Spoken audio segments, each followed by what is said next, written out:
I got a question today on Instagram, and I thought it was so good that I wanted to make a video on it. Now, this young man is interested in psychiatry, and he asked me two questions, but I'm going to answer this one first. I noticed some patients triggered my countertransference, especially when they were suffering from issues I've seen in my personal life. How do you deal with this professionally? Now, just to review, countertransference is the feelings that the psychiatrist or the therapist projects onto the patient. Typically, they project feelings of someone in their life or in their past onto the patient. For example, if I had a terrible relationship with my father and I was treating an older man who kind of resembled my father, either by personality or by appearance, because it was a bad relationship, the way countertransference would show up is I would treat this guy with less care, or I wouldn't be empathetic to his worries.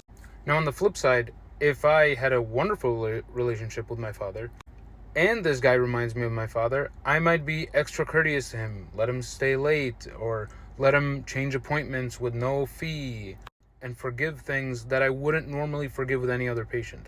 And this goes into my first step in how do you manage countertransference. The first step is prophylactic, meaning you should be constantly asking yourself, am I doing this for this patient? And I would do it for any other patient. More so, am I being this harsh and to the rules and rigid with this patient the same way I am with every other patient? This is kind of like your litmus test for managing how your countertransference is showing up. Second question you have to ask yourself is, how intense is this countertransference? As in, is this countertransference gonna get in the way of me being an effective psychiatrist?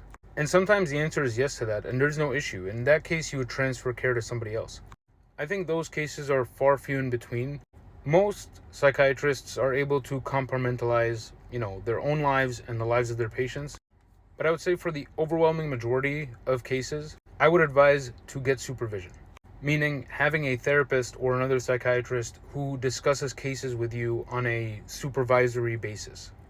This allows you to be held accountable by somebody else and to remain objective. Countertransference is not a crime. We're all human beings, right? Like, we're going to have feelings about each other.